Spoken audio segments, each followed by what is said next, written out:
સૌરાષ્ટ્રની અંદર મોટાભાગના વિસ્તારોમાં મોટાભાગના ખેડૂતો હવે બાગાયતી ખેતી કરતા થયા છે અને બાગાયતી ખેતીમાંથી લાખો રૂપિયાની કમાણી કરે છે.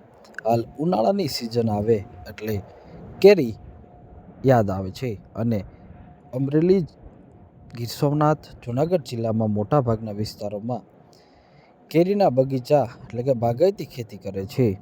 આજે અમરેલી માર્કેટિંગ યાર્ડની અંદર કેરીની આવક શરૂ થઈ ગઈ છે.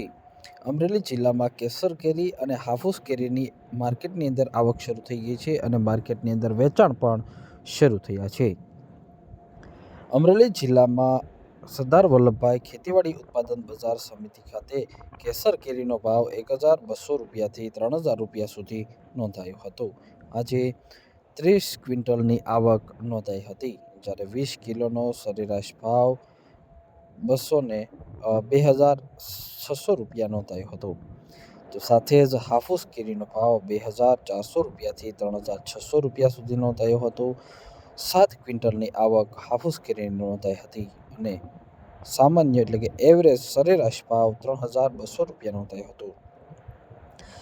હાલ હાફૂસ કેરીના ભાવમાં સતત વધારો થઈ રહ્યો છે. હાફૂસ કેરીનો ભાવ છેલ્લા 8 દિવસમાં 400 રૂપિયાના ભાવમાં વધારો નોંધાયો છે.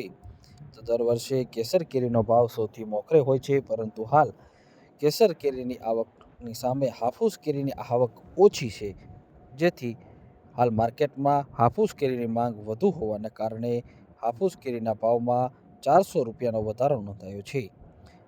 અમરેલી માર્કેટિંગ યાર્ડમાં 2400 રૂપિયાથી 3600 રૂપિયા સુધી ભાવ નોંધાયો હતો. 7 ક્વિન્ટલની આવક નોંધાઈ હતી.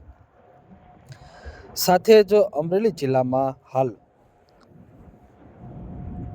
ઉનાળાનો સમય ચાલુ થયો છે અને ધગધગતો તાપ પડી રહ્યો છે, ત્યારે મોટાભાગના લોકો મોસંબીનો ઉપયોગ પણ કરતા હોય છે, મોસંબી ખાતા હોય છે.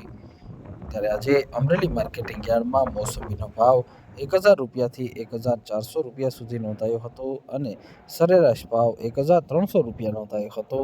આજે 20 ક્વિન્ટલની આવક અમરેલી માર્કેટિંગ યાર્ડમાં નોંધાઈ હતી. તો સાથે જ તરબૂચનો ભાવ 200 રૂપિયાથી 300 રૂપિયા સુધી 20 કિલોનો નોંધાયો હતો. 100 ક્વિન્ટલની આવક તરબૂચની માર્કેટિંગ યાર્ડમાં નોંધાઈ હતી અને 260 રૂપિયા સરેરાશ ભાવ નોંધાયો હતો. સાથે જ સંતરાનો ભાવ આજે 1500 રૂપિયાથી 2000 રૂપિયા સુધી નોંધાયો હતો. 5 ક્વિન્ટલની આવક સંતરાની નોંધાઈ હતી. અમરેલી માર્કેટિંગ યાર્ડમાં કેસર કેરીનો ભાવ 1200થી 3000 રૂપિયા નોંધાયો હતો.